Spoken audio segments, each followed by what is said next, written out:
ನಮಸ್ಕಾರ ಬಂಧುಗಳೇ. ನಮಸ್ಕಾರ ಬಂಧುಗಳೇ. ಮಾಮಾಸ್ ಕೈಸಿಗೆ ಸ್ವಾಗತ ಸುಸ್ವಾಗತ. ಈ ದಿವಸ ಸಾರ್ವತ್ರಿಕವಾಗಿ ಎಲ್ಲ ಕಾರ್ಯಕ್ರಮಗಳು ಇತ್ತೀಚೆಗೆಲ್ಲ ಈ ಉದ್ದಿನೋಡೆ ಇಂಥದ್ದನ್ನೆಲ್ಲ ಈ ಶುಭ ಸಮಾರಂಭಗಳನ್ನು ಮಾಡ್ತಾ ಇರಲಿಲ್ಲ, ಗೊತ್ತಲ್ವಾ? ಅಶುಭ ಸಮಾರಂಭಗಳಲ್ಲಿ ಉದ್ದಿನೋಡೆ ತೈರೋಡೆ ಇಂಥದ್ದೆಲ್ಲ ತೋರಿಸೋದು. ಈಗ ಎಲ್ಲ ಮದುವೆ ಮನೆಗಳಲ್ಲಿ ಉಪನಯನ ಗೃಹ ಪ್ರವೇಶ ಎಲ್ಲದ್ರಲ್ಲೂ ಉದ್ದಿನ ವಡೆ ಬೇಡ ಅಂತಾರೆ, ಉದ್ದಿನ ಬೋಂಡ ಓಕೆ ಅಂತಾರೆ. ಆಮೇಲೆ ಹೋಟ್ಲುಗಳಲ್ಲಿ ಎಲ್ಲ ಸಿಗುತ್ತೆ.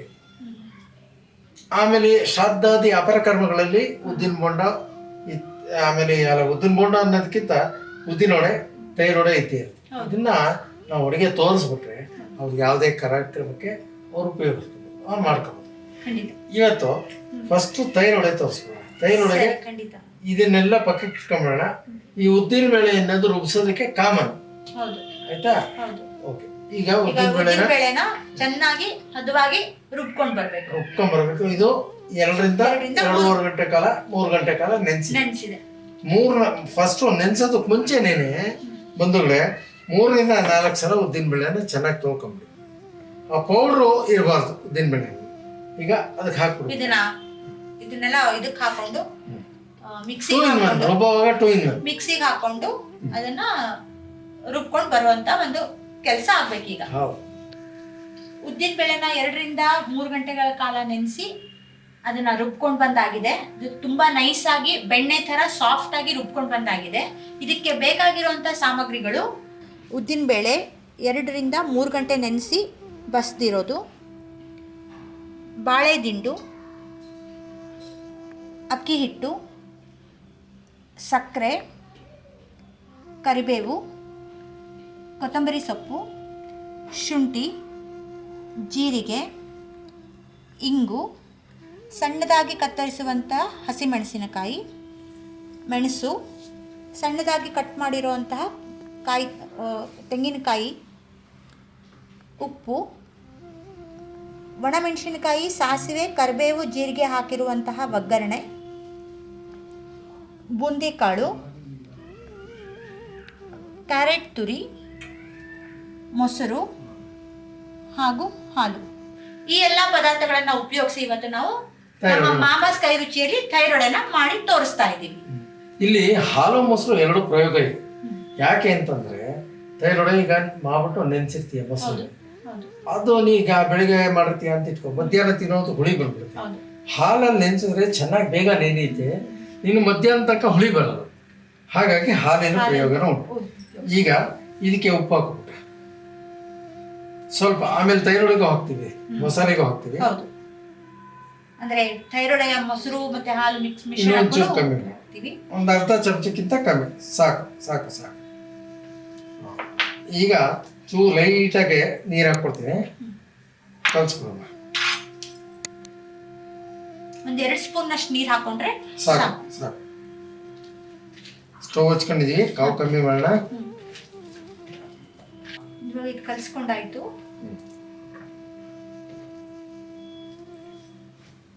ಈಗ ಇದು ಕಲಸಾಗಿದೆ. ಇಲ್ಲಿ ಎಣ್ಣೆ ಕಾಗಿದೆ, ಸ್ವಲ್ಪ ಮೀಡಿಯಂ ಫ್ಲೇಮಲ್ಲೇ ಇದೆ. ಯಾಕೆಂದರೆ ಉದ್ದಿನೊಳಗೆ ನಾವು 2 ಸಲ ಕರಿತೀವಿ, ಇದು 2 ಸಲ ಕರಿಯೋಲ್ಲ. ಜೋರ್ ಕಾಲಿಸ್ಕೊಂಡ್ರೆ ಏನಾಗುತ್ತೆ ಅಂತಂದರೆ ಹೊರಗಡೆ ಬೆಂದ್ಬಿಡುತ್ತೆ, ಒಳಗಡೆ. ಈಗ ಇದಕ್ಕೆ ಅನ್ಇವನ್ ಶೇಪ್ ತೂತ್ ಮಾಡಬೇಕು ಅಂತಿಲ್ಲ. ಉದ್ದಿನೊಳಗೆ ಕೈಯೊಳಗೆ ತೂತ್ ಮಾಡ್ತಾರೆ. ಇದನ್ನ ಹಿಂಗೆ ಮಾಡ್ಕೊಂಡು ಕೈಯಲ್ಲಿ ಒಂಚೂರು ಪ್ರೆಸ್ ಮಾಡಿ ಹೀಗೆ ಬಿಡೋದು.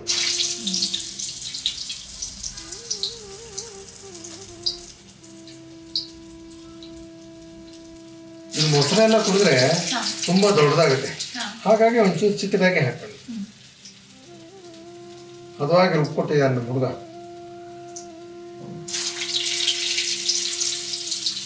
ಅಭ್ಯಾಸ ಅತ್ತೂತ್ ಮಾಡಿ ಮಾಡಿ ಅಭ್ಯಾಸ. ದಿವಸ ಉದ್ರೋಡಿ ಹಾಕ್ತಿವಲ್ಲ, ಹಾಗಾಗಿ ಒಂದೊಂದು ರಾತ್ರಿ ಬರುತ್ತೆ, ತೊಂದ್ರೆ ಪರವಾಗಿಲ್ಲ. ಅದು ಹೇಗೆ ಬರುತ್ತೋ ಹಾಗೆ. ಹೌದು. ಅಂದ್ರೆ ಕೆಲವರು ಈ ತೂತಿನ ವಡೆನ ಸ್ವಲ್ಪ ಈ ಮೊಸರಿಗೆ ಹಾಕ್ಬಿಟ್ಟು ದಹಿ ವಡ ಅಂತ ಮಾಡ್ಕೋತಾರೆ.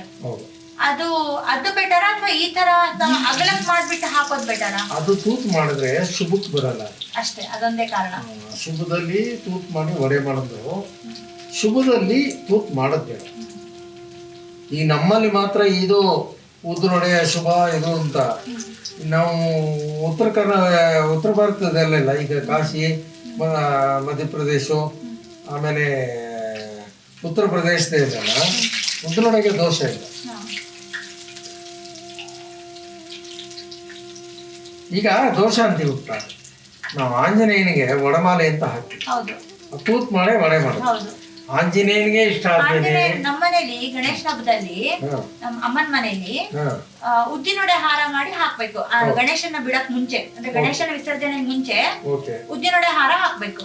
ಅಲ್ಲಿ ತೂತ್ ಮಾಡ್ಲೇಬೇಕಾಗತ್ತೆ, ಹಾರದಾಗ ಪೋಣಿಸ್ಬೇಕಲ್ವಾ. ಇಲ್ಲ ಅಂದ್ರೆ ನಾವು ಪೋಣಿಸೋವಾಗ್ಲಾದ್ರೆ ನಾವು ಸೂಜಿಯಿಂದ ತೂತ್ ಮಾಡಿನೇ ಮಾಡ್ಬೇಕಾಗತ್ತೆ. ಈಗ ಯಾವುದೇ ಆಂಜನೇಯನ ದೇವಸ್ಥಾನಕ್ಕೆ ಹೋಗು, ಒಡಮಾಲೆ ಅಂತ ಮಾಡ್ತಾರೆ, ಒಡೆ ಹಾರ ಅಂತ, ಆಯ್ತಾ. ಅಲ್ಲಿ ನಿಷಿದ್ಧ ಅಂತ ಇದ್ದಿದ್ರೆ ಒಡೆ ದೇವಸ್ಥಾನಗಳಲ್ಲಿ ಯಾಕೆ ಉಪಯೋಗಿಸ್ತಾ ಇತ್ತು? ಎಲ್ಲ ಪ್ರತಿಯೊಂದು ಸೃಷ್ಟಿ ಕ್ರಿಯೆ ನಡೆದಿರೋದೆಲ್ಲ ಆ ಶಕ್ತಿಯಿಂದಾನೆ. ಅಂದ್ರೆ ಅದನ್ನ ಒಬ್ಬೊಬ್ರು ಒಂದೊಂದು ಆರಾಧನೆ ಮಾಡ್ತಾರೆ, ಆ ದೇವರನ್ನ ಪೂಜಿಸ್ತಾರೆ, ಅವರೇ ಹೈಯೆಸ್ಟ್ ಅಂತ ಹೇಳ್ತಾರೆ.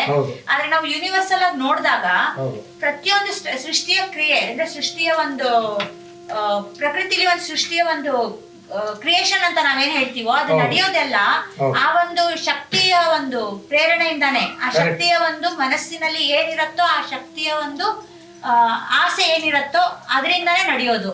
ಹಂಗಿರುವಾಗ ಇದು ಸರಿಯಲ್ಲ ಅದು ಸರಿಯಲ್ಲ ಅಂತ ಮಾತಾಡೋದು ಎಷ್ಟು ಮಟ್ಟಿಗೆ ಸತ್ಯ ಅಂತ. ಆಮೇಲೆ ಎಲ್ಲವೂ ಸರಿ, ಯಾಕೆ ಗೊತ್ತಾ, ಇವೆಲ್ಲ ನಾನು ನೀನು ಮಾಡಿರೋದು ದೇಶ ಕಾಲ ಪದ್ಧತಿ ಅಂತ ನಾನು ಹೇಳ್ತಾ ಇರ್ತೀನಿ. ಆಯಾಯ ದೇಶ ಆಯಾಯ ಪ್ರದೇಶಗಳಿಗೆ ಅನುಗುಣವಾಗಿ ನಮ್ಮ ಅಡಿಗೆ ಅಂತದ್ದು ಚೇಂಜ್ ಆಗುತ್ತೆ. ಅದು ತಪ್ಪು ಇದು ತಪ್ಪು ಅಂತ ನಾವು ಹೇಳೋದಕ್ಕೆ ನಾವು ಪರಿಪೂರ್ಣರಲ್ಲ. ಆಮೇಲೆ ಏನು A to Z ನಮಗೆ ನಾವು ಬಲ್ಲವರಲ್ಲ ನಾವು. ಹಾಗಾಗಿ ಅದು ತಪ್ಪು ಇದು ತಪ್ಪು ಅಂತ ಜಿಜ್ಞಾಸೆಗೆ ನಾವು ಒಳಪಡೋದು ಬೇಡ. ಈ ಮೂಲಗಳನ್ನ ಕಂಡುಹಿಡಿಯಬೇಕು. ಋಷಿ ಮೂಲ ಮತ್ತೆ ಹೆಣ್ಣಿನ ಸ್ತ್ರೀ ಮೂಲ ಅದನ್ನ ಹುಡುಕೊಂಡು ಹೋಗ್ಬಾರ್ದು ಅಂತ ಹೇಳ್ತಾರೆ. ಅದ್ ನಿಜ. ಯಾಕಂದ್ರೆ ಒಂದೊಂದು ಕಾಲಮಾನ ದೇಶಮಾನಗಳಲ್ಲಿ ಏನೇನಾಗಿರತ್ತೋ ಅದನ್ನ ನಾವು ಬೆಲೆ ಕೊಟ್ಕೊಂಡು ಅದಕ್ಕೆ ಒಂದು ಗೌರವ ಕೊಟ್ಕೊಂಡು ನಾವು ಮುಂದೆ ಬರಿಬೇಕು. ನಾವು ಇದನ್ನ ತೆಗೊಳ್ಳಬಾರ್ದು, ಅದನ್ನ ತೆಗೊಳ್ಳಬಾರ್ದು, ನಾವು ಇದನ್ನು ಹೊಗಳಬಾರ್ದು, ಅದನ್ನು ಹೊಗಳಬಾರ್ದು. ಯಾವ್ದು ಹೇಗಿರತ್ತೋ ಅದಕ್ಕೆ ಅನುಗುಣವಾಗಿ ನಮ್ಮ ಈ ಹಂತದಲ್ಲಿ ಈ ಕಾವು ಸ್ವಲ್ಪ ಜಾಸ್ತಿ ಮಾಡ್ಬೋದು. ಯಾಕೆಂದ್ರೆ ಪರಿಪಕ್ವವಾಗಿ ಬೇಯ್ಬೇಕಲ್ಲ. ನಾವು ಉದ್ದಿನೊಡೆ ತೈರೊಳಗೆ ನೆನೆಸಿದಾಗ ಅದು ಬೆಂದಿದ್ರೆ ಹಿತವಾಗಿರುತ್ತೆ. ಅರ್ಧಂಬರ್ಧ ಬೆಂದ್ರೆ ಮೊಸರು ಇದು ತಣ್ಣಗಿರುತ್ತೆ, ಹಾಲು ತಣ್ಣಗಿರುತ್ತೆ, ಅದು ಚೆನ್ನಾಗಲ್ಲ. ಈಗ ತೈರೊಳಗೆ ಒಂದು ಮಸಾಲೆ ರುಬ್ಕೊಂಡು ಈಗ ಮಿಕ್ಸಿ ಜಾರ್ಗೆ ಸ್ವಲ್ಪ ಕಾಯಿ ತುರಿ,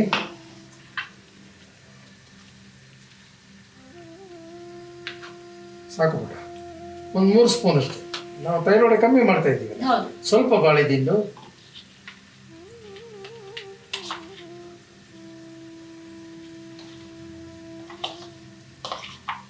ಸಾಕು ಸಾಕು ಸಾಕು. ಚೂರು ಹಸಿರು ಮೆಣಸಿನ್ಕಾಯಿ.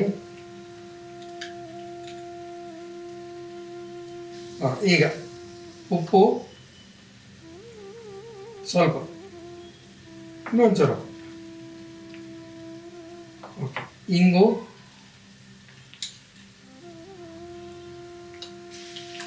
ಅದಕ್ಕೆ ಸ್ವಲ್ಪ ಹಸಿ ಶುಂಠಿ, ಒಂದು 1/4 ಸ್ಪೂನ್ ಅಷ್ಟು ಶುಂಠಿ ಹಾಕಿದ್ರೆ ಖಂಡಿತ ಸಾಕು ಬಿಟ್ಟ. ಇದಿಷ್ಟು ರುಬ್ಕೊಂಡ್ಬಿಟ್ಟು ಸ್ವಲ್ಪ ಮೊಸರಾಕಿ, ಒಂದು ಸ್ವಲ್ಪ ಮೊಸರಾಕು,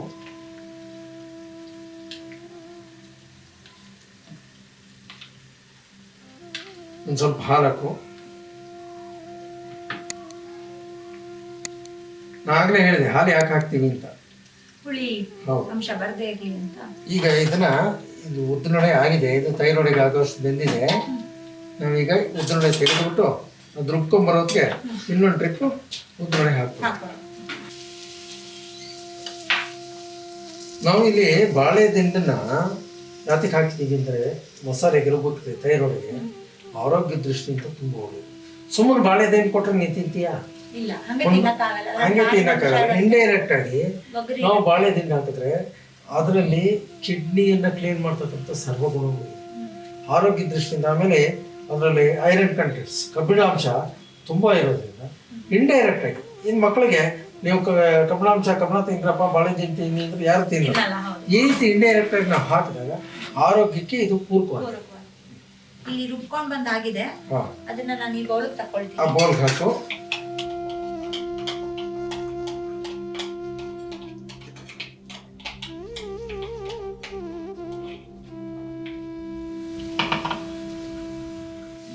ಪುಟ ಈಗ ಅದು ಹಾಕಿದೆಯಲ್ಲ, ಅದಕ್ಕೆ ಹಾಲು ಹಾಕು. ಹಾಲು ಹಾಕೊಳ್ಳ? ಥೈರಾಯ್ಡಿಗೆ ಹುಳಿ ಬರಲ್ಲ. ಈಗ ಇದು ಥೈರಾಯ್ಡಿದು ನಾವು ತೆಗೆದು ಮಾಡಿ ಬೆಂದಿದೆ.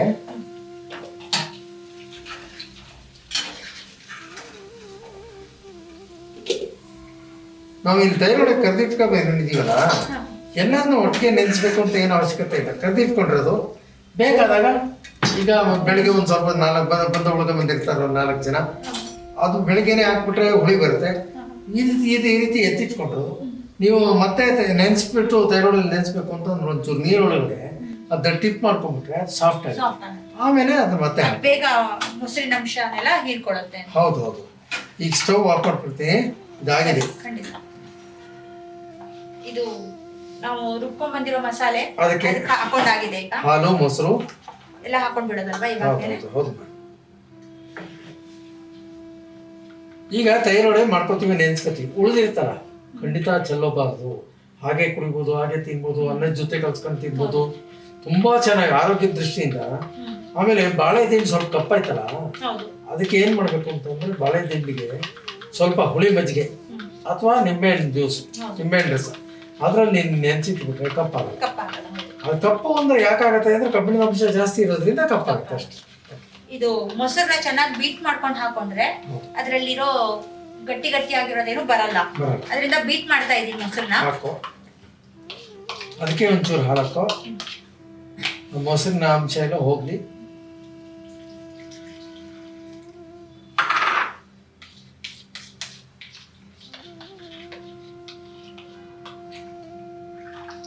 ಒಗ್ಗರಣೆ ಹಾಕು. ಇಲ್ಲಿ ನಾನೊಂದು 2-3 ಸ್ಪೂನ್ ಅಷ್ಟು ಒಗ್ಗರಣೆ ತಗೊಂಡಿದ್ದೆ. ಇದು ಎಲ್ಲಾನು ಹಾಕ್ಬಿಡ್ತೀನಿ. ಸಾಕು, ಎಷ್ಟು ಬೇಕೋ ಅಷ್ಟು ಹಾಕೋಬಿಟ್ಟ. ಸಾಕು, ಒಂಚೂರು ಸಾಕು. ಮಿಕ್ಸ್ ಮಾಡ್ಕೊ.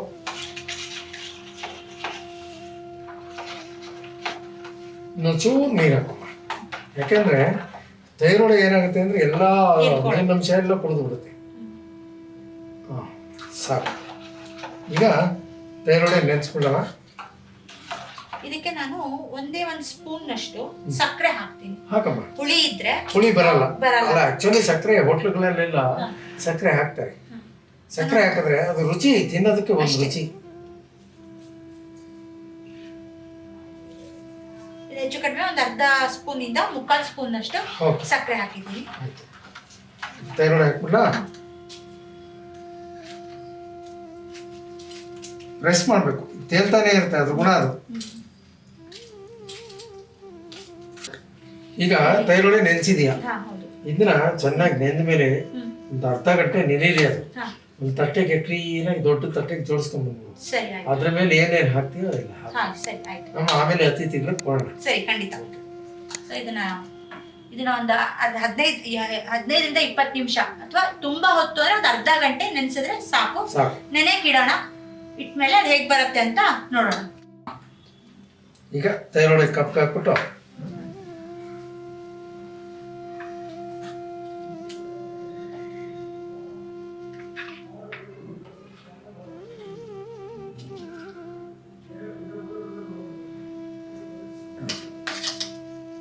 ನಾವು ಮದುವೆ ಮನೆಗಳಲ್ಲೆಲ್ಲ ಇಂಥ ಗೃಹಪ್ರವೇಶ ಮದುವೆ ಮನೆಗಳೆಲ್ಲ ಬಕೆಟ್ ಅಲ್ಲಿ ಈ ತರ ಮೊಸರನ್ನ ಎಲ್ಲ ಮಿಕ್ಸ್ ಮಾಡಿ ಇಟ್ಕೊಂಡಿರ್ತೀವಿ.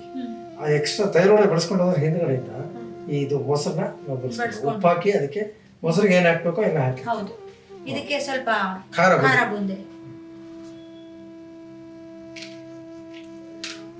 ಇದಕ್ಕೆ ಖಾರ ಬುಂದಿ ಹಾಕೋದ್ ಬೇಡ, ಯಾಕೆಂದ್ರೆ ಮೆತ್ತಗಾಗೋಗುತ್ತೆ. ಬಳಸುವಾಗ ಸರ್ವ್ ಮಾಡುವಾಗ ಖಾರ ಬುಂದಿ ಹಾಕ್ಬೇಕು. ಓಕೆ ಪುಟ್ಟ, very good very good. Corona ಅತಿಥಿಗಳಿಗೆ ಸರ್, ಸತ್ಯನಾರಾಯಣ ಸರ್ ಬನ್ನಿ ದಯವಿಟ್ಟು. ಇವರು ನಮ್ಮ ಗ್ಲೋಬಲ್ ವಿಸ್ತಾ ಅಪಾರ್ಟ್ಮೆಂಟ್ನಲ್ಲಿ ಇದ್ದಾರೆ, ಸತ್ಯನಾರಾಯಣ ಸರ್ ಅಂತ. ನನಗೆ ಬಹಳ ಆತ್ಮೀಯರು. ನಮ್ಮ ಅಣ್ಣ ಅಥವಾ ತಮ್ಮನ ಸಮಾನ. ವಯಸ್ಸು ಅವ್ರಿಗೆ ಜಾಸ್ತಿ ಆಗಿದ್ರೆ ವಯಸ್ಸು ಕೇಳೋದು ಬೇಡ, ಹೆಂಗಸರನ್ನ ವಯಸ್ಸು ಕೇಳಬಾರ್ದು ಅಂತಾರೆ, ಹಾಗೆ ಗಂಡಸರನ್ನ ವಯಸ್ಸು ಕೇಳೋದು ಬೇಡ. ನಮ್ಮ ಸಹೋದರ ಅಂತ ಕರೆಯೋದು. ಈಗ ಅವರಿಗೆ ನಾವು ಇವತ್ತು ತೋರಿಸ್ತಿರ್ತಕ್ಕಂಥ ಥೈರಾಯ್ಡಿನ ರುಚಿ ಕೊಟ್ಟು ಅವರ ಅಭಿಪ್ರಾಯನ ಅವ್ರು ಹೇಳಿ ಅಂತ ಕೇಳ್ಕೊತೀವಿ. ಖಂಡಿತ.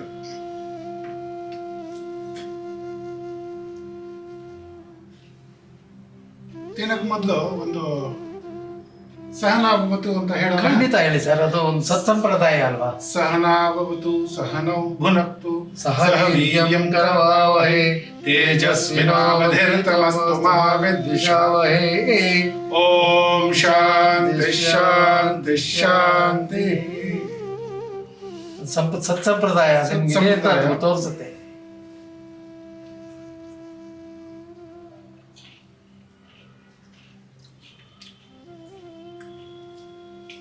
ತುಂಬಾ ಚೆನ್ನಾಗಿದೆ. ಮೊಸರು ಒಳಗಡೆ ತನಕ ಹೀರ್ಕೊಂಡಿದೆ, ಅದಕ್ಕೆ ಸಾಫ್ಟ್ ಆಗಿದೆ. ಥೈರಾಯ್ಡ್ ನಾವು ಹೊರಟಾಗಿ ಮಾಡ್ಬಿಟ್ರೆ ಸರ್ ಅವು ಮೊಸರು ಕುಡಿಯೋದೇ ಇಲ್ಲ, ಕುಡಿಯೋದು ಅದೇ ಇಂಪಾರ್ಟೆಂಟ್. ಹೌದು, ಒಳಗಡೆ ತನಕ ಕುಡಿಬೇಕು. ಖಂಡಿತ. ಅವಾಗಲೇ ಸಾಫ್ಟ್ ಹೌದು ಬರುತ್ತೆ. ಈಗ ಉತ್ತರ ಭಾರತದಲ್ಲೂ ಈ ದಹಿವಡ ಮಾಡ್ತಾರೆ. ಆ ದಹಿವಡಗೂ ಇದಕ್ಕೂ ಏನಾರ ವ್ಯತ್ಯಾಸ? ಸಾಮಾನ್ಯವಾಗಿ ಅಲ್ಲಿ ಏನ್ ಮಾಡ್ತಾರೆ ಅಂದ್ರೆ, ಅಲ್ಲಿ ಮೊಸರು ಇನ್ನೂ ಸ್ವಲ್ಪ ಗಟ್ಟಿ ಇರುತ್ತೆ. ಹೌದು. ಇನ್ನೊಂದು ಏನಂದ್ರೆ ಮೊಸರು ಅಂಶ ಇನ್ನೂ ಜಾಸ್ತಿ ಇರುತ್ತೆ. ಹೌದು. ಇಲ್ಲಿ ಯಾವ ತರ ಬರೀ ವಡೆಗೆ ಇರುತ್ತೆ, ಮೊಸರು ಜಾಸ್ತಿ ಹಾಕಿರ್ತಾರೆ, ವಡೆ ಹಾಕಿರ್ತಾರೆ. ನೆಕ್ಸ್ಟ್ ಅಲ್ಲಿ ಇನ್ನೊಂದು ಥರದ್ದು ಮಾಡ್ತಾರೆ. ಇದು ನಾವು ಉದ್ದಿನ ಮಾಡಿದ್ದು, ಅದಲ್ಲಿ ಪನ್ನೀರಲ್ಲಿ ಮಾಡ್ತಾರೆ. ರಸಗುಲ್ಲಾ ಪನ್ನೀರ್ ಇರ್ತಾರ, ಹಸೂರ್ ಪನ್ನೀರ್ನಿಂದಾನು ಮಾಡ್ತಾರೆ. ಅದಕ್ಕೆ ಅಲ್ಲಿ ಛೇನೇಕಾ ದಹಿ ಬಡ ಅಂತಾರೆ. ಇದು ಉದ್ದಿನ ದಹಿ ಬಡ. ಸೊ 2 ಥರದ ದಹಿ ಬಡಗಳು ಇರ್ತವೆ. Very good sir. ಸೊ ಯಾವಾಗ್ಲಾದ್ರೂ ನಿಮಗೆ ಬೇಕು ಅಂದ್ರೆ ರಸಗುಲ್ಲಾನಿಂದಾನು ಒಂದು ಮಾಡ್ಕೊಂಡು ನೀವೇ ಬಂದು ಖಂಡಿತ ಮಾಡಿ ತೋರಿಸಿ. ನಮ್ಮ ವೀಕ್ಷಕ ಬಂಧುಗಳು ಅದೊಂದು ಮಾಡಿ ತಿಂದು ನೋಡಿ ಹೇಗಿರುತ್ತೆ ಏನು ಅಂತ.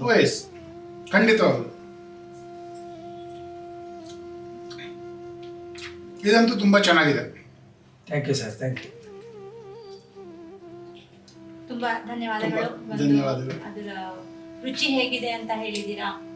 ಇನ್ನು ನೀವು ಹೇಳಿರುವಂತಹ ಮಾತುಗಳ ಮೇಲೆ ನಮ್ಮ ವೀಕ್ಷಕರು, ನಮ್ಮ ಬಂಧುಗಳು ಕೂಡ ಇದನ್ನ ಮನೆಯಲ್ಲಿ ಪ್ರಯತ್ನ ಪಟ್ಟು ಮಾಡಿ ಟೇಸ್ಟ್ ಮಾಡ್ತಾರೆ ಅಂತ ಅನ್ಕೋತಾ ಇದ್ದೀನಿ. ಸೊ ತುಂಬಾ ಧನ್ಯವಾದಗಳು ಸರ್. ಧನ್ಯವಾದ. ತುಂಬಾ ಧನ್ಯವಾದ ಸರ್. ಧನ್ಯವಾದ. ನಮಸ್ಕಾರ. ಬಂಧುಗಳೇ, ನಾವು ಈ ದಿವಸ ತೋರಿಸಿರ್ತಕ್ಕಂಥ ಉದ್ದಿನೊಡೆ ನಿಮಗೆ ಇಷ್ಟ ಆಗಿದೆ ಅಂತ ನಾನು ತಿಳ್ಕೊತೀನಿ. ದಯವಿಟ್ಟು ಇಷ್ಟ ಆಗಿದೆ ಅಂತ ಅಷ್ಟೇ ಬಿಟ್ಬಿಡ್ಬೇಡಿ. ದಯವಿಟ್ಟು ಮನೆಯಲ್ಲಿ ಮಾಡ್ಕೊಂಡು ತಿಂದು ನೋಡಿ, ಸೌದು ನೋಡಿ.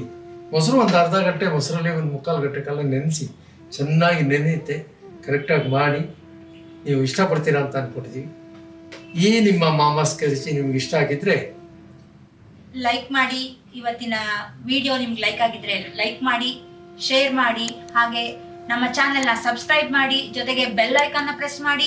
ಪ್ರತಿಯೊಂದು ನೋಟಿಫಿಕೇಶನ್ಗಳು ನಿಮ್ಮನ್ನ ತಲುಪತ್ತೆ. ಹಾಗೆ ನಮ್ಮನ್ನ ಪೋಷಿಸಿ ಬೆಳೆಸಿ ಅಂತ ಕೇಳ್ಕೊಳ್ತಾ ಮುಂದಿನ ವಿಡಿಯೋದಲ್ಲಿ ಮತ್ತೆ ಖಂಡಿತ ಸಿಗ್ತೀವಿ. ಅಲ್ಲಿವರೆಗೂ ನಮಸ್ಕಾರ. ನಮಸ್ಕಾರ ಬಂಧುಗಳೇ.